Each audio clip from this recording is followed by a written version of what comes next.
สวัสดีท่านผู้ชมที่เคารพสวัสดีท่านผู้ชมที่เคารพตอนท่านผู้ชมเข้าสู่การรายงานข่าวเศร้าอรุณใหม่จากห้องข่าวโทรภาพแห่งชาติการรายงานข่าวเศร้าในมื้อนี้โกงกับมือขึ้นหาคำเดือน6โกงกับบัตรประหัสวันที่1พฤษภา2025สวัสดีเอกสารสวัสดีพันยาเจ้ามื้อนี้เฮามาพบกันเป็นมื้อทับอีกของเดือนเลยเจ้าแล้วก็เป็นมื้อนึงที่มีความหมายสำคัญอย่างยิ่งโดยเฉพาะนักเรียนผู้ที่ใส่ให้งานนี่แหละความหมายว่าใส่ให้งานตัวนี้เป็นใส่ทั้งแรงงานที่เป็นแรงกายและมันสมองเพราะบางคนเข้าใจว่าการใส่แรงงานนี่เป็นเพียงแต่ห่างกายแต่ว่าโบแมนได้เนาะ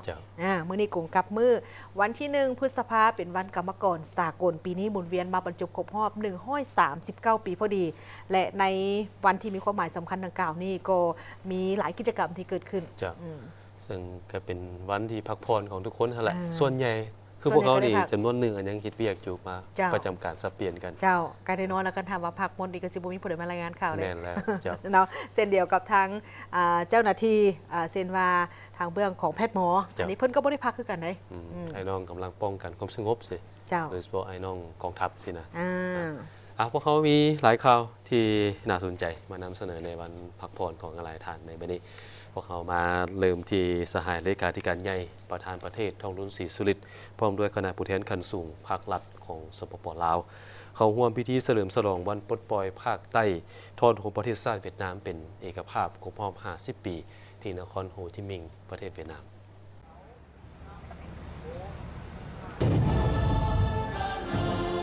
พิธีเฉลิมฉลองวันปลดปล่อยภาคใต้ท่อนโฮมประเทศชาติเวียดนามเป็นเอกภาพครบรอบ50 ปี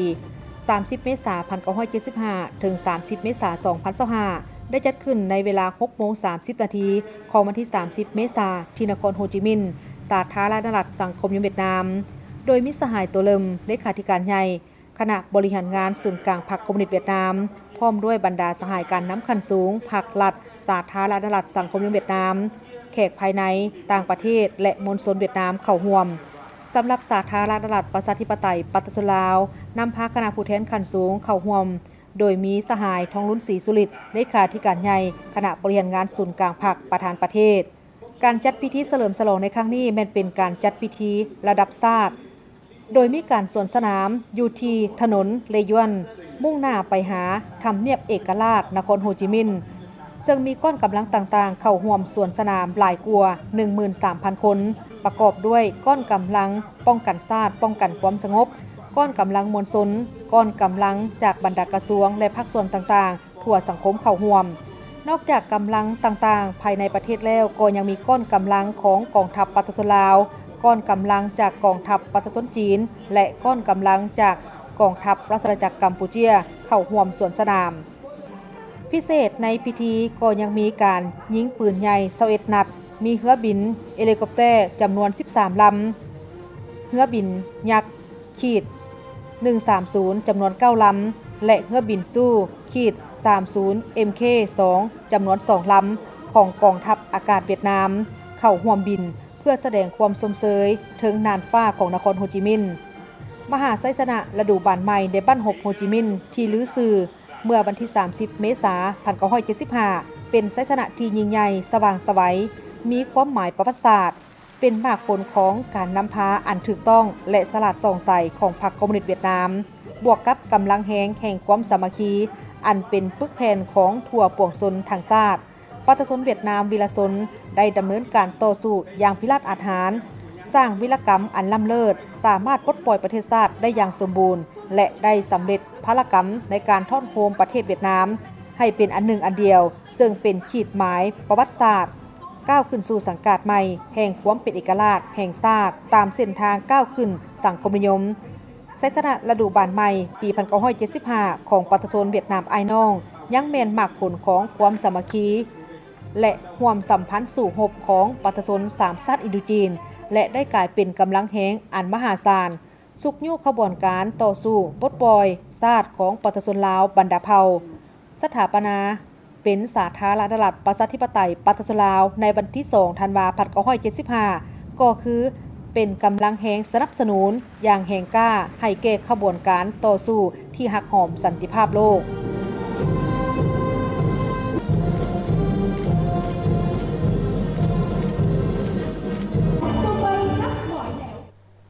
ผ พร้อมเดียวกันนี้ทั่วภาคทั่วรัฐและทั่วปวงชน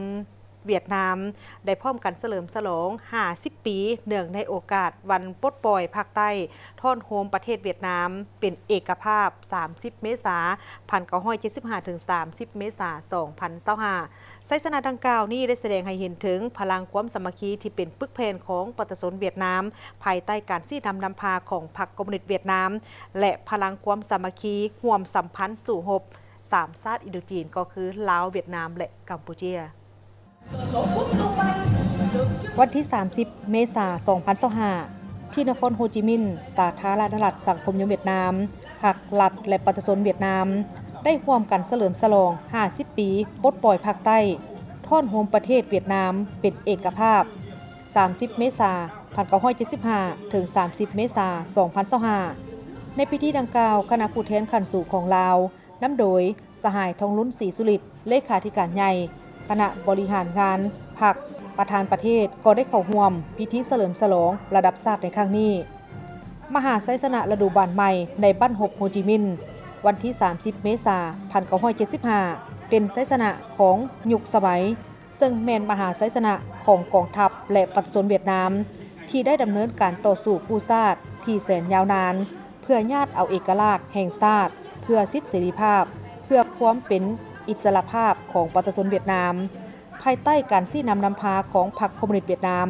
โดยมีประธานโฮจิมินห์วีรบุรุษผู้ยิ่งใหญ่ของประชาชนเวียดนามจนทัพม่างกงจักรการทหารอันใหญ่โตเข้มแข็งและทันสมัยของลัทธิลาเมืองขึ้นแบบใหม่ได้อย่างสมบูรณ์สามารถปลดปล่อยภาคใต้เวียดนามเต้าโฮมประเทศเวียดนามที่ถูกแบ่งออกเป็น2 ภาคให้กลายเป็นประเทศเวียดนามเอกภาพเป็นหนึ่งเดียวได้อย่างสมบูรณ์ไซสนะในครั้งนี้ได้กลายเป็นเหตุการณ์ที่สำคัญที่ถูกจารึกไว้ในประวัติศาสตร์ของโลกแม่นขีดหมายประวัติศาสตร์อันสว่างไสวของพรรคคอมมิวนิสต์เวียดนามที่ได้นำพาประเทศชาติและประชาชนก้าวเข้าสู่สังกัดใหม่แห่งเอกราชเอกภาพและสังคมนิยมสำหรับสาธารณรัฐประชาธิปไตยประชาชนลาวมหาไซสนะฤดูบานใหม่วันที่ 30 เมษายน 1975 แม่นมีความหมายสำคัญอันใหญ่หลวงต่อ2 พรรค 2 รัฐและประชาชน2 ชาติลาวเวียดนามเพราะไซสนะดังกล่าวบ่เพียงแต่แม่นไซสนะของกองทัพและประชาชนเวียดนามเท่านั้นหากยังแม่นไซสนะรวมแห่งก้อนกำลังสามัคคีพิเศษร่วมสัมพันธ์สู่หบระหว่าง3 ชาติเวียดนามลาวและกัมพูชาอ้ายน้องไซสนะดังกล่าวได้แสดงให้เห็นถึงการนำพาอันปีศาจสามารถยุทธศาสตร์ที่เด็ดเดียวเหนียวแน่นยุทธบายที่คล่องแคล่วและวิธีปฏิวัติที่ฉลาดส่องใสของพรรคคอมมิวนิสต์เวียดนามโดยมีประธานโฮจิมินห์ผู้ยิ่งใหญ่เป็นผู้นำพาเป็นการประกอบส่วนอันใหญ่หลวงของพรรครัฐและประชาชนเวียดนามเข้าในสันติภาพโลกปลุกระดมบรรดาประชาชาติที่ถือกดขี่ขูดหีดได้เฮียนฮู้ตัวแบบลัทธิวิรชนปฏิบัติของเวียดนามได้เฮียนฮู้ตัวแบบลัทธิวิรชนปฏิบัติของเวียดนามความกล้าหาญต่อสู้ต้านจักรพรรดิเพื่อปลดปล่อยตนเองออกจากการกดขี่ขูดหีดสร้างความเชื่อมั่นให้ทั่วโลกได้รับรู้พลังแห่งที่หักชาติหักเอกราชสันติภาพประชาธิปไตยและความก้าวหน้าในโลกไซสนะการปลดปล่อยภาคใต้เวียดนามและไซสนะปลดปล่อยประเทศลาวจากมูลเสื้อบทเรียนและประสบการณ์ในการร่วมสัมพันธ์สู่หบลาวเวียดนามในเมื่อก่อนได้กลายเป็นสายผูกพันพิเศษอันยิ่งใหญ่ความสามัคคีพิเศษและการร่วมมือรอบด้านในปัจจุบันไซสนะดังกล่าวแม่นไซสนะของลัทธิมาร์กเลนินในประเทศน้อยเศรษฐกิจวัฒนธรรมขยายตัวซ่าคือประเทศลาวแม่นไซสนะแห่งการวางแนวทางอย่างถูกต้องปฏิบัติและประดิษฐ์สร้างของพรรคคอมมิวนิสต์เวียดนามและพรรคประชาชนปฏิบัติลาวที่ได้สืบทอดภารกิจอันสง่างามของพรรคคอมมิวนิสต์อินโดจีนซึ่งมีประธานโฮจิมินห์ผู้ยิ่งใหญ่เป็นผู้ก่อตั้งขึ้นไซสนะดังกล่าวเป็นมรรคผลแห่งการต่อสู้อย่างยืดเยื้อยาวนานทุกข์ยากลำบากทุรกันดารเต็มไปด้วยการเสียสละและเต็มไปด้วยเกียรติสง่างามของประชาชนลาวบรรดาเผ่าของกองทัพปลดปล่อยประชาชนลาวเพื่อความเป็นเอกราชเอกภาพและอธิปไตยของประเทศชาติและอยู่เย็นเป็นสุขของประชาชนลาวบรรดาเผ่า แม่นไสสนะแห่งน้ำใจมิตรภาพและความสามัคคีสู่รบอย่างเด็ดเดี่ยวเหนียวแน่นระหว่างประชาชนลาวและประชาชนเวียดนามแม่นไสสนะแห่งความสามัคคีพิเศษที่หายาก1บ่มี2ระหว่างประชาชนลาวกับประชาชนเวียดนามอ้ายน้องซึ่งผลสำเร็จดังกล่าวนี้ยังคงได้รับการเสริมขยายอย่างมีประสิทธิผลดังเนื้อในโทรเลขอวยพรบางตอนของคณะบริหารงานศูนย์กลางพรรคประชาชนปฏิวัติลาวรัฐบาลสภาแห่งชาติลาวและศูนย์กลางในลาวสังชาติได้ระบุว่าพวกข้าพเจ้ามีความภาคภูมิใจเป็นอย่างยิ่งที่เห็นว่าสายพัวพันมิตรภาพอันยิ่งใหญ่ความสามัคคีพิเศษและการร่วมมือรอบด้านระหว่าง2พรรค2รัฐและประชาชน2ชาติลาวเวียดนามที่ประธานโฮจิมินห์ผู้ยิ่งใหญ่ประธานไก่สนพรหมวิหารและประธานสุพรรณวงศ์ที่แสนเคารพรักเป็นผู้ริเริ่มและได้ผ่านการทดสอบในเปลวไฟปฏิบัติมาเป็นเวลาหลายทศวรรษนั้นได้กลายเป็นมูลมรดกรวมอันล้ำค่าเป็นกฎเกณฑ์แห่งการคงตัวและขยายตัวของสองชาติเป็นหนึ่งในปัจจัยตัดสินไสสนะของการปฏิบัติอยู่แต่ละประเทศและมาถึงปัจจุบันยิ่งได้รับการเอาใจใส่ทนุถนอมเพิ่มพูนคูณสร้างและเสริมขยายเข้าสู่ล่วงลึกในทุกขงเขตและแตกดอกออกผลอย่างบ่หยุดยั้งนำเอาผลประโยชน์ตัวจริงมาสู่ประชาชนสองชาติลาวเวียดนามแสดงความรู้บุญคุณอย่างลึกซึ้งและขอบใจอย่างจริงใจมายังพรรครัฐและประชาชนเวียดนามอ้ายน้องที่ได้ให้การช่วยเหลืออันยิ่งใหญ่ล้ำค่ามีประสิทธิผลและทันการบนจิตใจสหายอ้ายน้องแบบเข้าเม็ดฮักพักเส้นแบงบริสุทธิ์พุทธพองแก่ภารกิจต่อสู่ปลดปล่อยประเทศชาติในเมื่อก่อนก็คือภารกิจปกปักรักษาและสร้างสรรค์พัฒนาประเทศชาติพวกข้าพเจ้าในปัจจุบัน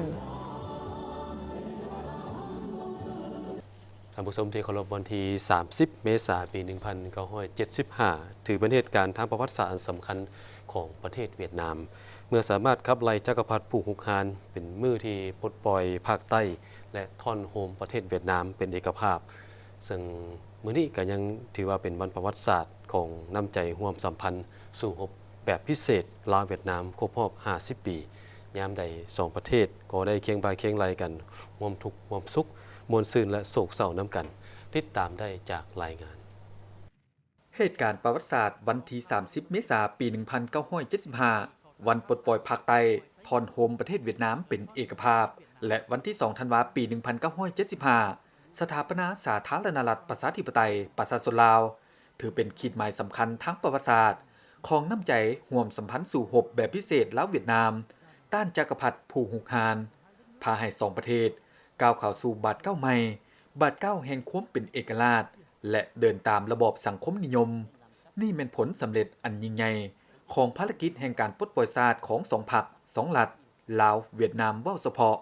เว้ารวมแม่นร่วมสัมพันธ์สู่รบแบบพิเศษลาวเวียดนามไสสนะที่30 เมษายน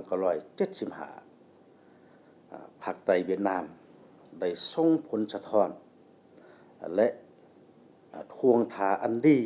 ให้แก่การปฏิวัติลาวไปพร้อมกับไสสนะภาคใต้เวียดนามนั้นและ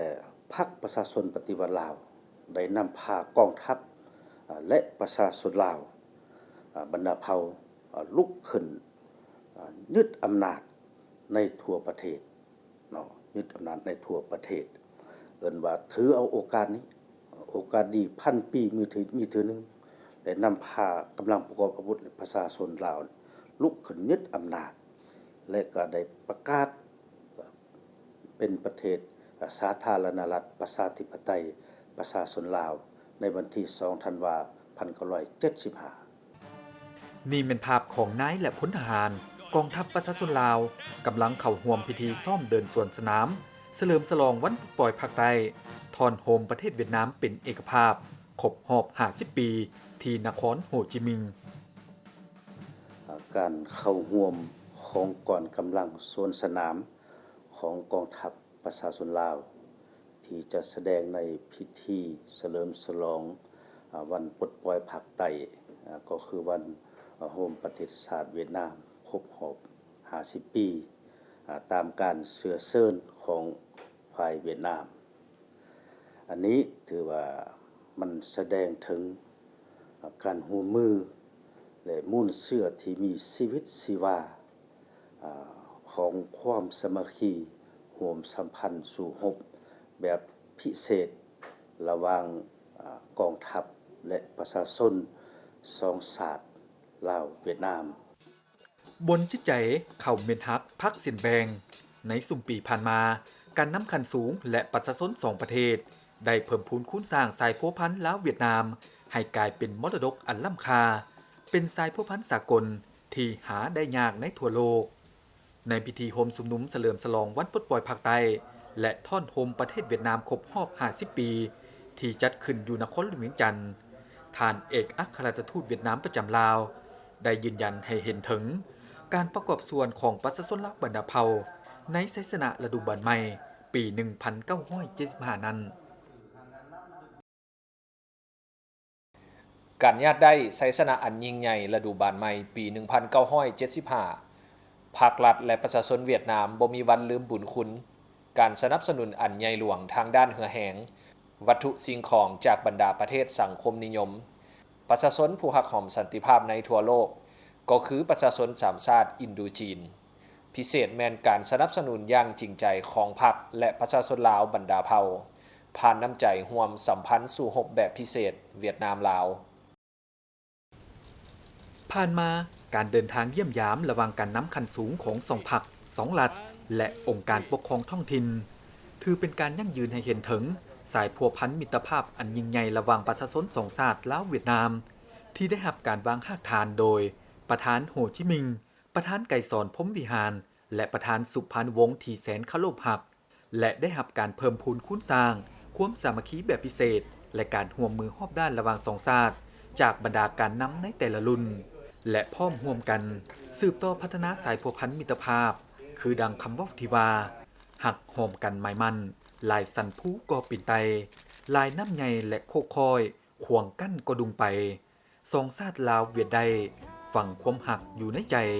หงหาทั้งแม่ของบ่เลิกปุ้นปันใดสภาพการของภาคพื้นในปัจจุบันจะสืบต่อมีความยุ่งยากซับซ้อนถือว่ายากที่จะคาดคะเนได้ก็ตามแต่สายพัวพันมิตรภาพอันยิ่งใหญ่ของ2 ประเทศลาวและเวียดนามถือว่ายามใดก็ได้รับการบูรณะเพิ่มพูนคุณสร้างเสริมขยายให้ดีที่สุดแล้วก็พร้อมกันปกปักรักษาความเป็นเอกราชสันติภาพและความมั่นคงการพัฒนาอย่างยั่งยืนของ2 ประเทศให้สืบต่อได้รับการพัฒนาไปเรื่อยๆท่านกีแก้วไข่คำพิทูลรองนายกรัฐมนตรีได้ต้อนรับเจ้าแขวงสีสวนสาธารณรัฐประชาชนจีนในตอนเช้าของวันที่28 เมษายน 2025อยู่ที่สำนักงานนายกรัฐมนตรีท่านกีแก้วไข่คำพิทูลรองนายกรัฐมนตรีได้ต้อนรับท่านนางซือเซียวหลินเจ้าแขวงสีสวนสาธารณรัฐประชาชนจีนพร้อมด้วยคณะที่ได้เดินทางมาเยี่ยมยามและเฮ็ดเวียกอยู่สาธารณรัฐประชาธิปไตยประชาชนลาวในโอกาสดังกล่าวนี้ท่านรองนายกรัฐมนตรีก็ได้แสดงความต้อนรับและชมเชยต่อท่านนาง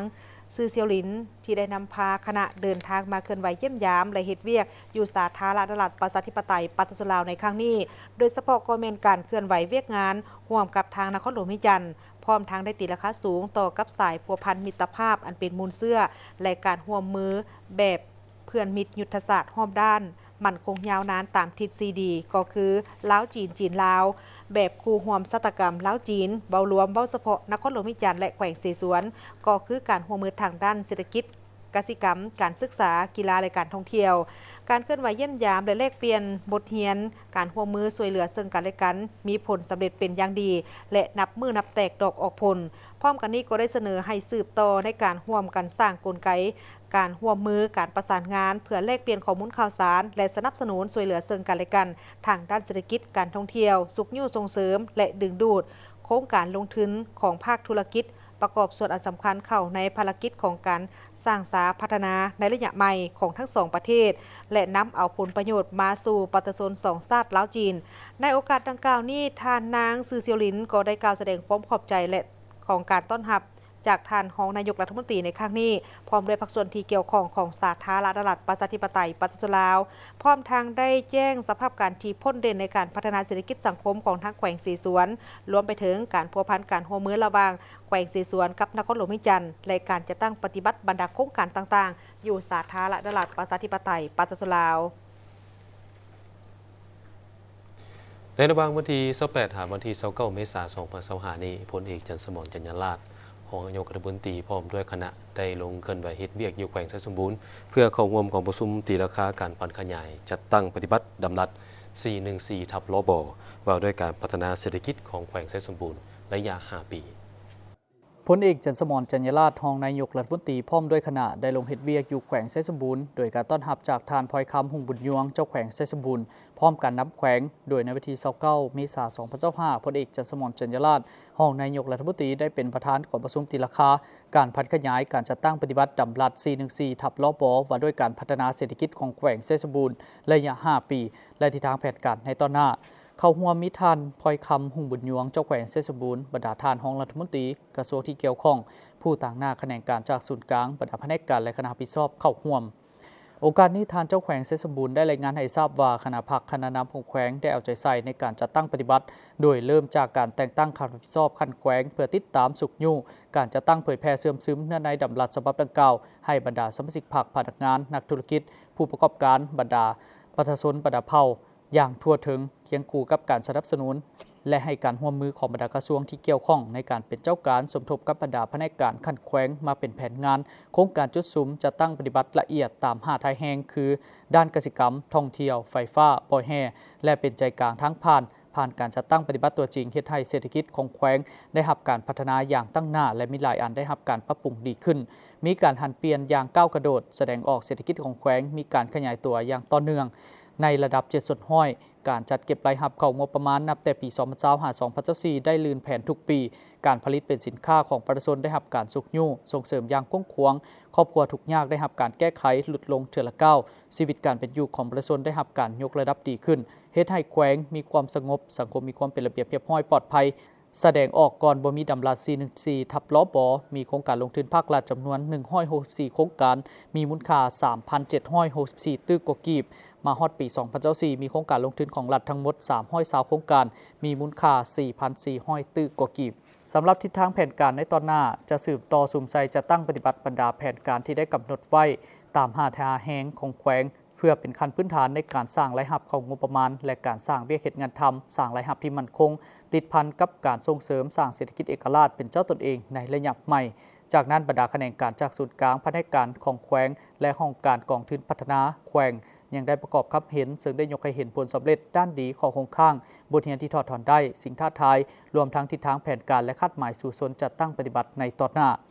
ก่อนประชุมในครั้งนี้ทานรองนายกรัฐมนตรีได้มีบางคำเห็นเพื่อให้ผู้เข้าร่วมก่อนประชุมนำไปค้นคว้าปรึกษาหารือและเป็นทิศทางแก้ไขในตอนหน้าโดยเน้นหนักให้เอาใจใส่บางปัญหาเป็นต้นให้เอาใจใส่จะตั้งปฏิบัติเวียกงานป้องกันชาติป้องกันความสงบทั่วปวงชนรอบด้านรักษาเสถียรภาพทางด้านการเมืองและความเป็นระเบียบเรียบร้อยของสังคมอยู่ภายในแขวงเพิ่มทวีแก้ไขปรากฏการณ์ย่อท่อต่างๆในสังคมให้ลดน้อยถอยลงหันล้นก่อสร้างรากฐานการเมืองพัฒนาชนบทรอบด้านตามสีเนื้อในสีคัดหมายและติดพันกับของเขตอื่นๆเพื่อประกอบส่วนเข้าในการจัดตั้งปฏิบัติเวียกงานด้านต่างๆอยู่ภายในท้องถิ่นของตนให้มีประสิทธิผลสูงก่อนหน้านี้พลเอกจันทร์สมรจันยราชรองนายกรัฐมนตรีพร้อมด้วยคณะได้เข้าร่วมพิธีเปิดบ่อขุดค้นและปรุงแต่งแห่เหล็กอยู่บ้านน้ำสารเมืองลองแจ้งของบริษัทลองแจ้งพัฒนาแห่ท่าจำกัดผู้เดียวร่วมกับบริษัทลองแจ้งจงฟาลาวไมนิ่งจำกัดผู้เดียวซึ่งได้รับฟังการรายงานจากต่างหน้าบริษัทว่าในการเคลื่อนไหวเวียกงานตัวจริงของบริษัทในเบื้องต้นได้ค้นคว้าก่อสร้างสถานที่เก็บสะสมแห่หรือลานสต็อกแห่ห้องการบ่อนเฮ็ดเวียกอาคารหอพักสำหรับพนักงานกรรมกรอยู่บ้านหินขันมากเมืองวังเวียงแขวงเวียงจันทร์มีเนื้อที่3 เฮกตาร์เฉพาะในเขตขุดค้นแม้นได้สร้างตั้งโรงงานสำหรับคบและปรุงแต่งแฮเล็กสำเร็จห้อยส่วนห้อยและสามารถดำเนินการผลิตปัจจุบันได้มีการประสานงานเป็นปกติกับบรรดาพนักงานองค์การปกครองทุกขั้นเขตบ้านที่เขตสัมปทานของบริษัทตั้งอยู่ด้วยการกำหนดขอบเขตพื้นที่การไกลเกลี่ยชดเชยแก้ไขผลกระทบด้านอื่นๆเห็นว่าบรรดาพนักงานที่เกี่ยวข้องได้ให้ความร่วมมือเป็นอย่างดีและสำเร็จผล เมื่อว่าถึงว่าการพัฒนาเศรษฐกิจทางแขวงไซสมบูรณ์เห็นว่าและยังมองมานี่หลายอันก็มีอันที่พ้นเด่นมีใบหน้าใหม่ที่เกิดขึ้นทางเบื้องของแขวงไซสมบูรณ์ถ้าเว้าถึงมีงานทางด้านกสิกรรมก็เห็นได้ว่ากำลังจะเป็นแขวงที่เนื้อหอมก็ว่าได้โดยเฉพาะก็เป็นการผลิตเส้นว่าการผลิตที่เกี่ยวพันกับพืชในเมืองหนาวมีนักลงทุนสนใจไปลงทุนทางเมืองนั้น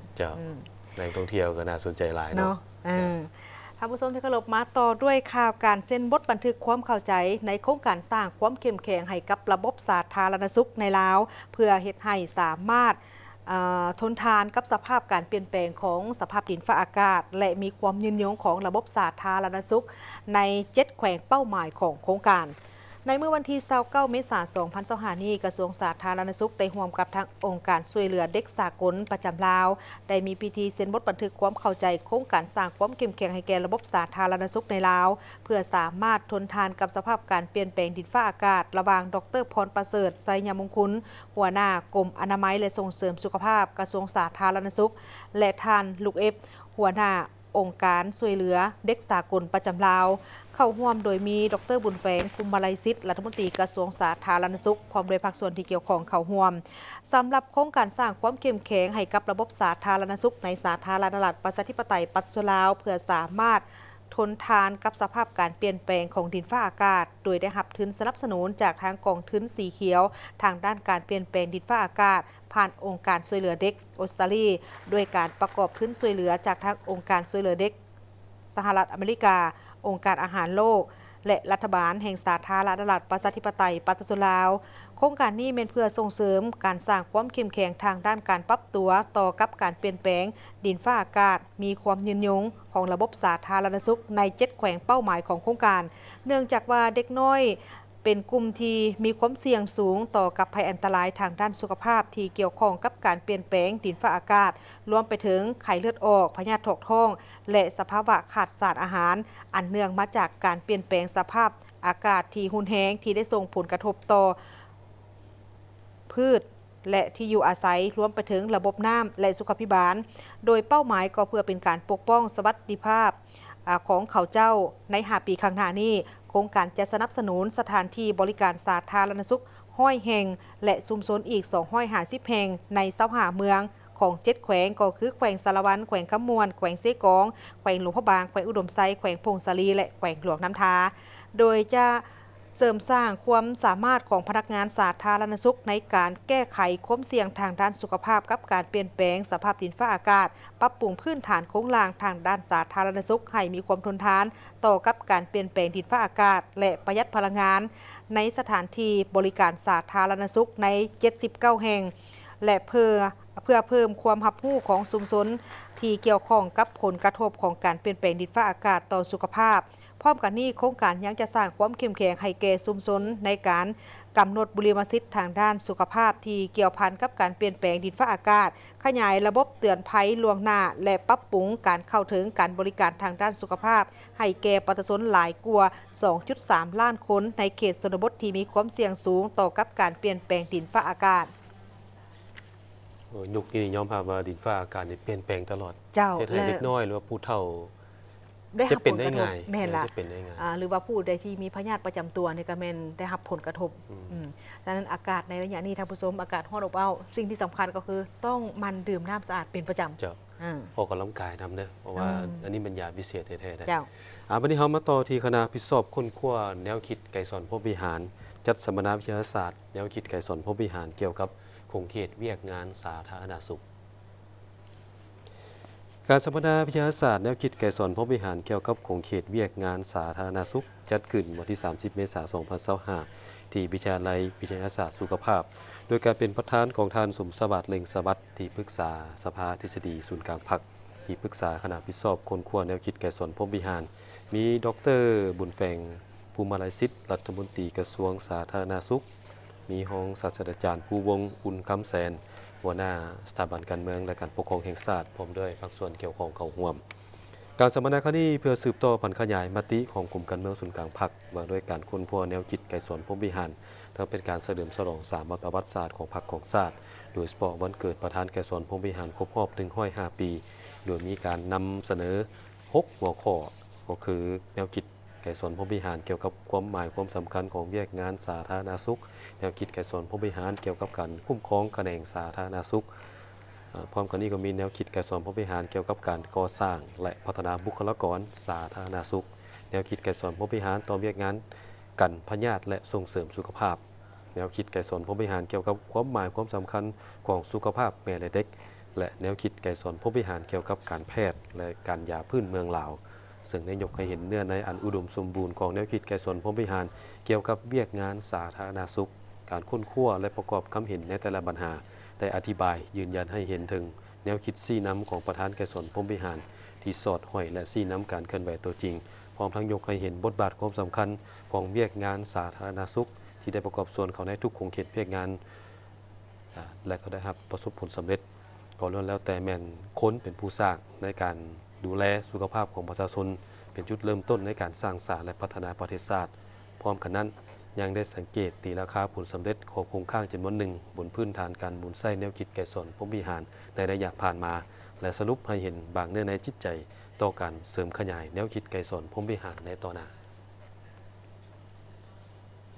ได้มีการเพิ่มทวีการร่วมมือทางด้านวิชาการระหว่างสถาบันวิทยาศาสตร์เศรษฐกิจและสังคมแห่งชาติกับมหาวิทยาลัยภาษาต่างประเทศปักกิ่งสาธารณรัฐประชาชนจีน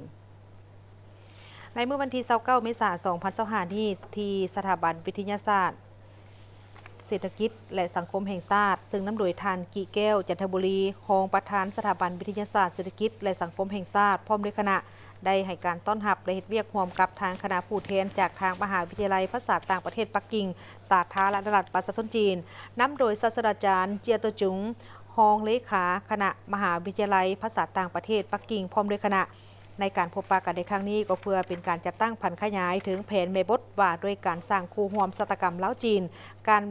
เพื่อเป็นการลงเลิกการร่วมมือในโครงเขตวัฒนธรรมสังคมเบารวมว่าเฉพาะกอเมนเพื่อเพิ่มทวีการแลกเปลี่ยนและการร่วมมือในโครงเขตการค้นคว้าวิทยาศาสตร์สังคมของทั้งสองฝ่ายโดยทั้งสองฝ่ายนี้ได้มีการพบปะและแลกเปลี่ยนเพื่อพร้อมกันนำเสนอถึงสภาพการที่พ้นเด่นโดยย่อของทั้งองค์การตนให้กันและกันได้รับทราบได้มีการแลกเปลี่ยนสนทนาซึ่งกันและกันเกี่ยวกับการร่วมมือทางด้านวิชาการเวียกงานของการค้นคว้าในโครงเขตวัฒนธรรมสังคมการร่วมมือในโครงเขตการค้นคว้าวิทยาศาสตร์สังคมและการสร้างบุคลากรในอนาคตพร้อมเดียวกันนี้ก็ยังได้มีการลงนามเซ็นบทบันทึกความเข้าใจว่าด้วยการร่วมมือทางด้านวิชาการระหว่างมหาวิทยาลัยภาษาต่างประเทศปักกิ่งสาธารณรัฐประชาชนจีนกับสถาบันวิทยาศาสตร์เศรษฐกิจและสังคมแห่งชาติเติมอีกองค์การกวดกายแห่งรัฐร่วมกับองค์การสหประชาชาติเพื่อต้านยาเสพติดและอาชญากรรมได้จัดสัมมนาเกี่ยวกับแผนยุทธศาสตร์ต้านการสอราดบังหลวงปี 2025-2035 ในวันที่29 เมษายนผ่านมาเข้าร่วมโดยท่านดาวบุรพาบ่าวงเพชรรองประธานองค์การกวดกายแห่งรัฐและท่านซังโหหวางหัวหน้าองค์การสหประชาชาติเพื่อต้านยาเสพติดและอาชญากรรมหรือ UNODC ประจำลาวมีผู้เข้าร่วมจากกระทรวงองค์การและองค์การกวดกายแห่งรัฐการสัมมนาครั้งนี้ผู้เข้าร่วมได้รับฟังการบรรยายของวิทยากรจากองค์การสหประชาชาติเพื่อต้านยาเสพติดและอาชญากรรมและองค์การกวดกายแห่งรัฐเกี่ยวกับร่างแผนยุทธศาสตร์และร่างแผนปฏิบัติงานต้านการสอราดบังหลวงปี 2025-2035 คำแนะนำเกี่ยวกับแผนการยุทธศาสตร์ซึ่งจะได้ลงลึกการปรึกษาหารือที่เกี่ยวข้องกับแต่ละโครงเขตทางภาครัฐและเอกชนองค์การจัดตั้งมหาชนองค์การจัดตั้งทางสังคมและอื่นๆในการสกัดกั้นและต้านการสอราดบังหลวงในตอนหน้าให้กว้างขวางและมีประสิทธิผลพร้อมกันนี้ก็ได้ค้นคว้าสนทนาปรึกษาหารือแลกเปลี่ยนความคิดความเห็นอย่างลึกซึ้งเกี่ยวกับรูปแบบกลไก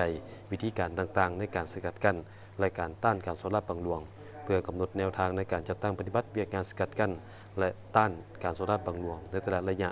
เช่นว่าการสร้างและปรับปรุงนิติกรรมภายในเพื่อให้สอดคล้องกับสภาพทางภาคพื้นและสากลโอกาสนี้ท่าน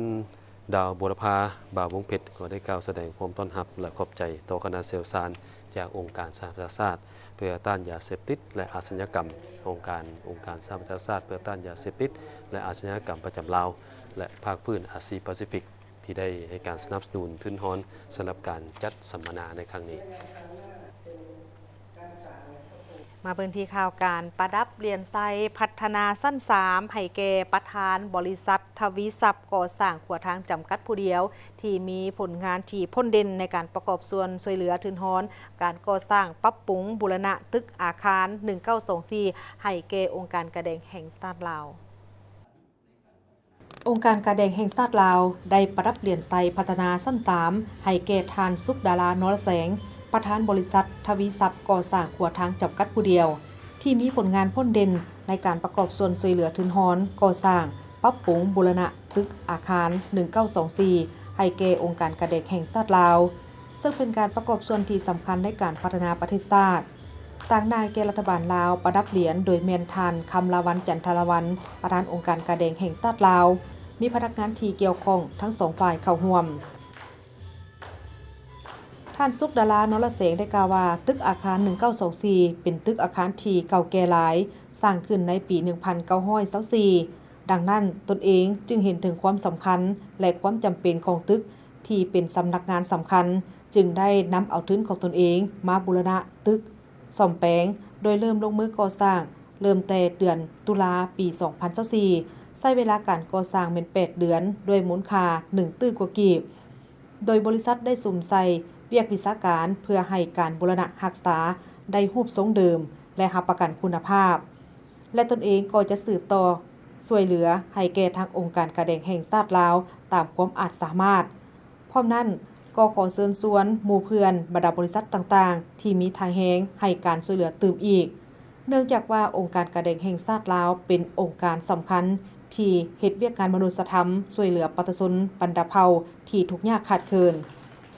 ในโอกาสที่ท่านคำละวันจันทรวันประธานองค์การกระแดงแห่งชาติลาวก็ได้แสดงความขอบใจไปยังท่านสุขดารานรแสงที่เห็นได้ถึงความสำคัญและความจำเป็นของเวียกงานองค์การกระแดงแห่งชาติลาวก็คือการช่วยเหลือทางด้านมนุษยธรรมให้แก่ประชาชนบรรดาเผ่า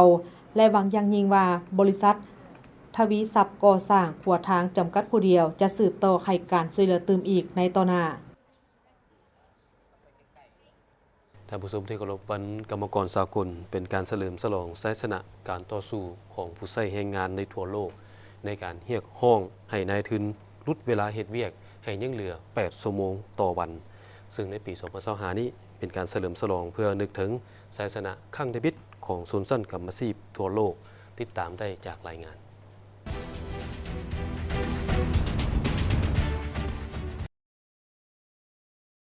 การต่อสู้ปลดปล่อยตนเองออกจากการกดขี่กุทีดหรือให้หลุดพ้นจากการเป็นแรงงานแบบขาดทาสได้เกิดขึ้นเป็นแต่ละระยะจนฮอดตอนท้ายของศตวรรษที่ 18 การเคลื่อนไหวต่อสู้ให้ลดชั่วโมงการเฮ็ดเวียกลงได้ขยายไปเป็นวงกว้างและแพร่ล้ามไปในหลายประเทศทั้งยุโรปและอเมริกาใต้ญี่ปุ่นและออสเตรเลียในนั้นอยู่ที่ประเทศรัสเซียก็ได้มีการนัดหยุดงานของคนงานไลไมโซซบในประเทศฝรั่งก็มีการนัดหยุดงานของคนงานเมืองแฮในปีคศ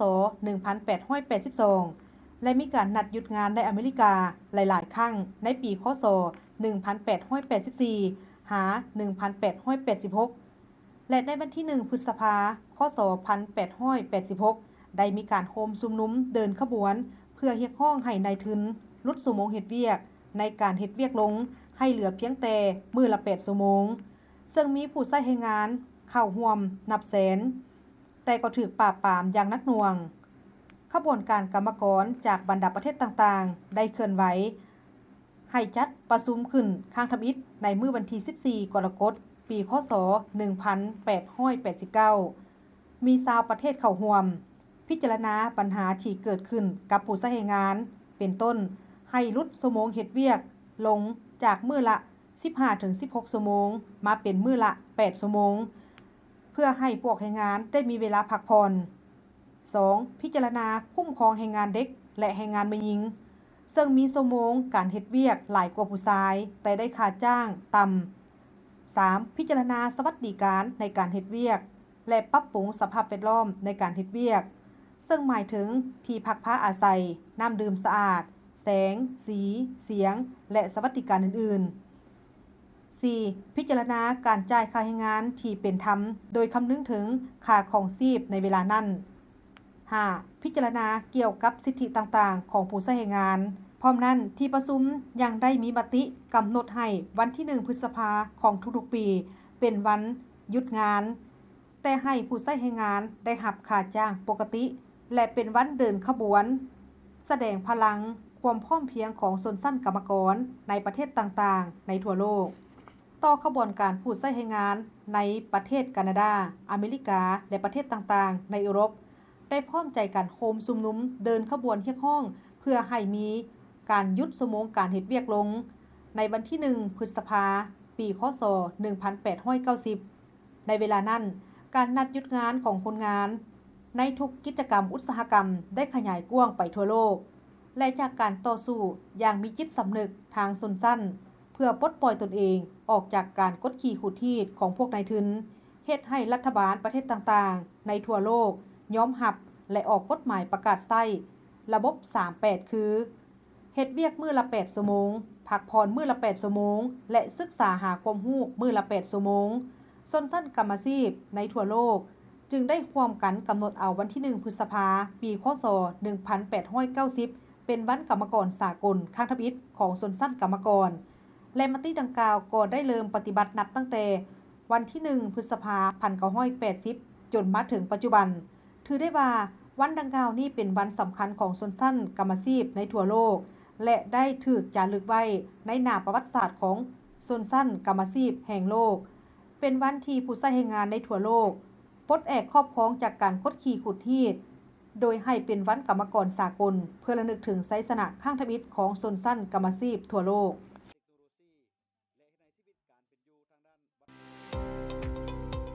บริษัท FMB พัฒนาเทคนิคและการค้าจำกัดโซลูมและศูนย์ซ่อมแปลงรถที่ทันสมัยที่ได้รับความไว้วางใจจากลูกค้าตลอดมาในการบริการโดยทีมงานคุณภาพพร้อมมอบข้อเสนอที่ดีที่สุดให้กับลูกค้าและพวกเขายังมีทีมงานสร้างที่มีประสบการณ์สูงสามารถวิเคราะห์ปัญหาแก้ไขปัญหาให้ถูกจุดและว่องไวสถานที่ตั้งอยู่บ้านดุงเมืองเซเสถานครหลวงเวียงจันทน์ติดกับไฟแดงนาควายเส้นทาง450 ปีสามารถติดต่อเบอร์โทรและ WhatsApp 021-218-585 และ 020-554-67308 Facebook FMB Development Technical and Commercial Company Limited อีเมล fmbcarshowroom99@gmail.com นึกถึงโซลูมและศูนย์ซ่อมแปลงรถให้นึกถึงบริษัท FMB พัฒนาเทคนิคและการค้าจำกัด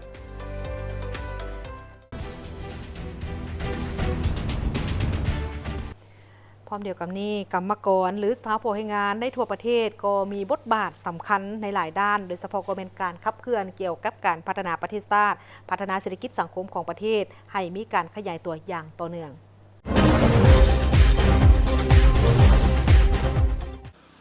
ท่านคงใจซุ่มพ้นพักดีผู้อำนวยการรัฐวิสาหกิจโรงพิมพ์แห่งรัฐได้กล่าวต่อทีมข่าวโทรภาพแห่งชาติลาวว่าในโอกาสวันกรรมกรสากลครบรอบ139 ปีท่านได้ยกให้เห็นถึงบทบาทและความสำคัญของกรรมกรก็คือสาวพวกแรงงานในขอบเขตทั่วประเทศต่อกับการพัฒนาประเทศชาติในแต่ละระยะเฮ็ดให้ประเทศได้รับการพัฒนาเฮ็ดให้เศรษฐกิจมีการขยายตัวอย่างต่อเนื่องเว้าเฉพาะพนักงานกรรมกรภายในโรงพิมพ์แห่งรัฐได้มีความห้าวหันบุกบืนสุ่มทุกกำลังแฮงกำลังใจเข้าในการจัดตั้งปฏิบัติเวียกงานที่ได้รับการมอบหมายเฮ็ดให้การปฏิบัติแผนเวียกในแต่ละมื้อแต่ละอาทิตย์แต่ละหน้าเวียกสำเร็จตามกำหนดเวลาทั้งเป็นการรับประกันได้ถึงด้านปริมาณและคุณภาพซึ่งรัฐวิสาหกิจโรงพิมพ์แห่งรัฐมีพนักงานกรรมกร60กว่าคนมีพนักงานที่มีประสบการณ์มีความรู้มีความสำนิสำนาญในการดำเนินการเฮ็ดให้โรงพิมพ์มีความยืนยงคงตัวสร้างผลกำไรในแต่ละปีคณะพักคณะนำคณะอำนวยการก็ได้เอาใจใส่เนาะในการเบิ่งแย่งชีวิตการไปอยู่ของพนักงานกรรมกรพวกเฮานี่พวกเฮาได้มีนโยบายหลายอันโดยเฉพาะก็เป็นนโยบายเกี่ยวกับประกันสังคมเนาะที่ว่าเป็นบนอิงเนาะอยู่ในการจัดตั้งปฏิบัตินโยบายต่างๆก็คือพวกเฮาเป็นสมาชิกประกันสังคมเนาะกรรมกรพวกเฮาอยู่นี่แม่นเป็นสมาชิกประกันสังคมหมดทุกคนเนาะอันนี้แม่นแค่อิงใส่นโยบายของในการปฏิบัตินาเวียกและก็ปฏิบัติกฎหมายของวิสาหกิจในการลงทุนนี้แต่ในนี้เนาะพวกเฮานอกจากประกันสังคมแล้วเนาะพวกเฮายังได้ปฏิบัตินโยบายอื่นที่เกี่ยวพันกับ ชีวิตการเป็นอยู่อันนึงมันปฏิบัติเรื่องนโยบายเกี่ยวกับการกวดสุขภาพประจำปีถือว่าเป็นหมังหัวใจเนาะถ้าว่ามีสุขภาพแข็งแรงมีการติดตามสุขภาพเป็นประจำก็ถือว่าพวกเฮาก็มีกำลังใจหรือว่ามีพลังวังซ่าว่าสันในการเฮ็ดเวียกอันนี้พวกเฮาได้ปฏิบัติให้แม่นพวกเฮาได้จ่าย 100% เนาะให้กรรมกรในการกวดสุขภาพประจำปีอันนี้อันนึงนอกจากนั้นเนาะนโยบายอื่นก็แม่นเกี่ยวกับการอันนี้แหละโดยเฉพาะเลยแม่นที่ว่าประกันสังคมเพิ่นบ่ให้นะนั่นแม่นพวกเฮาก็ได้ปฏิบัติต่อพนักงานใน 100% เนาะกรรมกรของเฮาได้รับ 100% อันนี้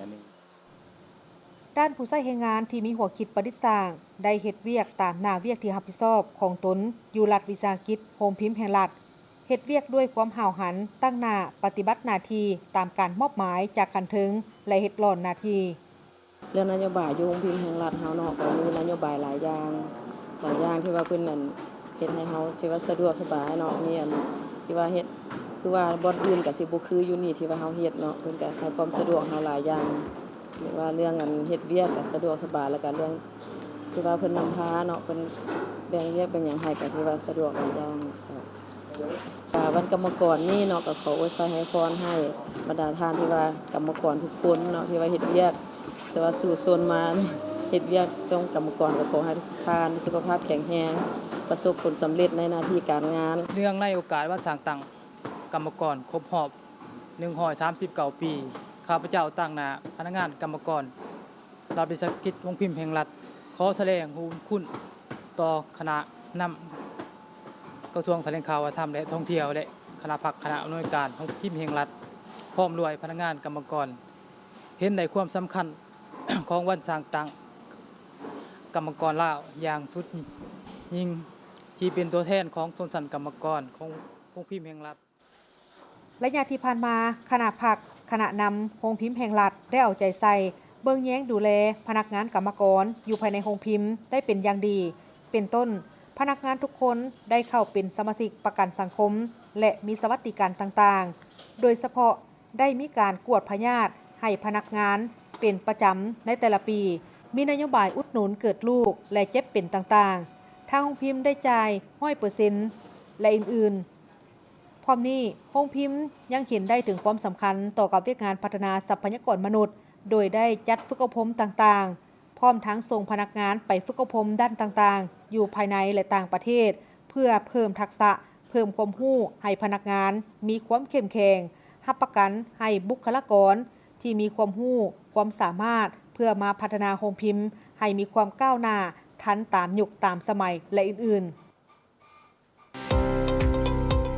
บริษัท FMB พัฒนาเทคนิคและการค้าจำกัดโซลูมและศูนย์ซ่อมแปลงรถที่ทันสมัยที่ได้รับความไว้วางใจจากลูกค้าตลอดมาในการบริการโดยทีมงานคุณภาพพร้อมมอบข้อเสนอที่ดีที่สุดให้กับลูกค้าและพวกเขายังมีทีมงานสร้างที่มีประสบการณ์สูงสามารถวิเคราะห์ปัญหาแก้ไขปัญหาให้ถูกจุดและว่องไวสถานที่ตั้งอยู่บ้านดุงเมืองเซเสถานครหลวงเวียงจันทน์ติดกับไฟแดงนาควายเส้นทาง450 ปีสามารถติดต่อเบอร์โทรและ WhatsApp 021-218-585 และ 020-554-67308 Facebook FMB Development Technical and Commercial Company Limited อีเมล fmbcarshowroom99@gmail.com นึกถึงโซลูมและศูนย์ซ่อมแปลงรถให้นึกถึงบริษัท FMB พัฒนาเทคนิคและการค้าจำกัด